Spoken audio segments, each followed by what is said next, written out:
Hello there, welcome to another Darc Avenger War recap. We just pulled off War win 34 in a row, and this was one heck of a match. We matched a Malaysian clan in about 24 minutes, which is a fairly fast match, usually meaning that the match is going to be balanced and fair. However, the war itself was not fair in the terms of balance. It wasn't terrible, but it was definitely one of the harder matches that we've had.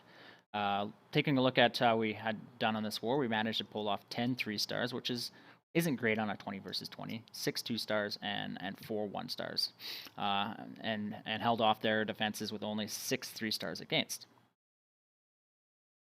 But kind of give you an idea of how this match looked on paper is if we take a look down here at our number 17, we're going to just show a quick replay on his base.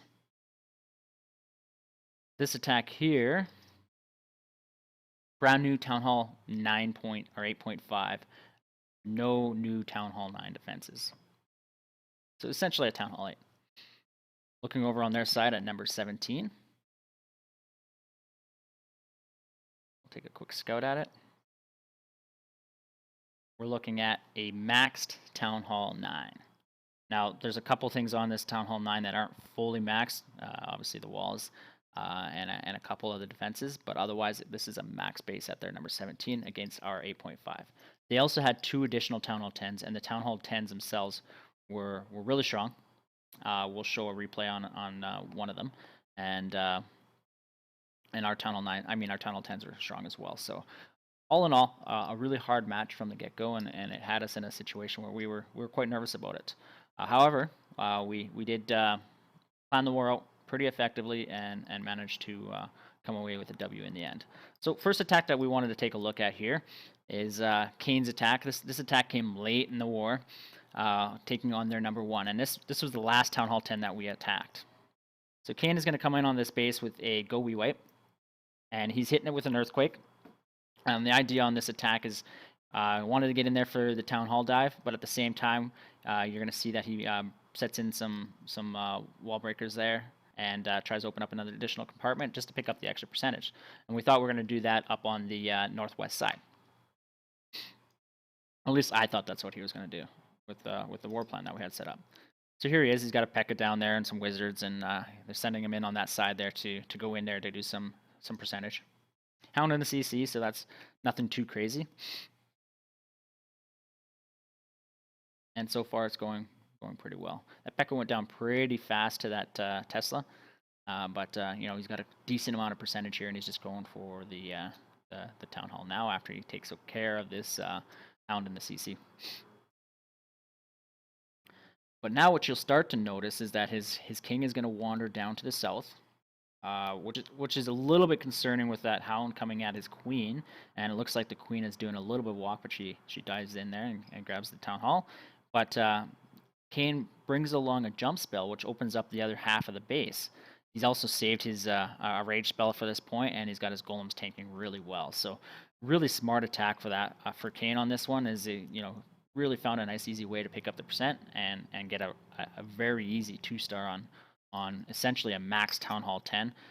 There's a couple Teslas and a couple mortars that weren't maxed, but everything else is max. Walls are maxed, heroes are maxed. So we're going to speed this one up as he carries on this attack for a full another minute as he walks around this base and picks up 72% on the attack and really crushed the base. So really well done there, Kane.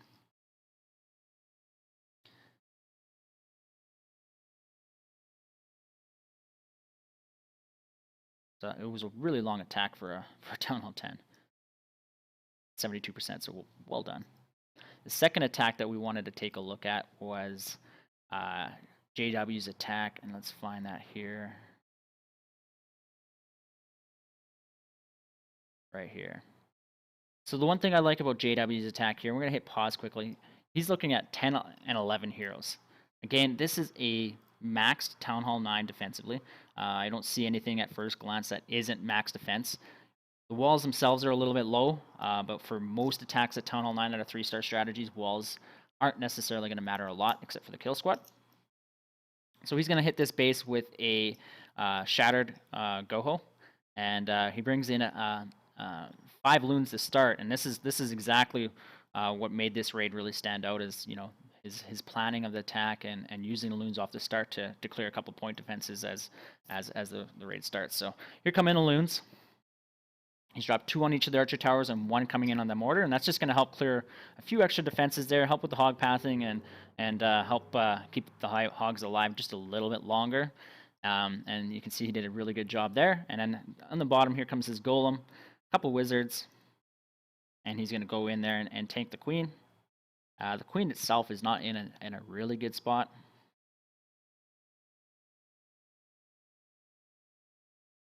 Dragon and loons come out of the clan castle. They're going to target in on those golems, which are well out in the head, and that's going to help keep his army ahead there. Down goes the rage to help kill the dragon there. A little deep on the rage. His queen didn't touch it, but that's still fine. I mean, the golems are distracted the whole time. King goes in there, takes out the queen, and it's really easy at that point. And his heroes are going to stay up there nice and early with the hogs. And they're going to cruise through this base here. This attack, I don't recall if this was a first attack or not on this base. Teslas come down there. The quad Teslas in the core can be a bit of a challenge for hogs. You got to keep the heal on those hogs to keep them up. But no problem. Gonna drop the poison here right away, and that'll take care of the skeletons. At least I think the poison's gonna come down here. Should be coming down really soon. There it is. Takes care of some of those skeletons. Probably could have got that down a little quicker. But just goes through this base, no problem. Max Town Hall 9 with low-level heroes. It just shows you that, you know, with a well-planned-out attack, it can be done. You know, your hogs are going to do a lot of the heavy lifting in there, and he did bring quite a few hogs, and, you know, was able to cruise through this base pretty good. You can see the 2 bombs up at the top there, and, you know, it probably was a clean-up base attack on this one here, knowing that that was up there. He planned that so his hogs wouldn't path through there. And it helped that, you know, things kind of grew through there. So really good raid there, JW. Well done. Great work with the lower heroes. And what we're going to do now is we're going to cruise through a few more replays on here, and we'll come back before the end here.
All right, so some really nice attacks that we had this war. We didn't quite clean up as many bases as we'd like. In fact, there's one base here, number 16, that gave us a lot of challenges. We had some really close attempts, and the 2-star attempt that we did have on there is probably one of the nicest attacks of the war. He was just a little late on his end hog deployment there.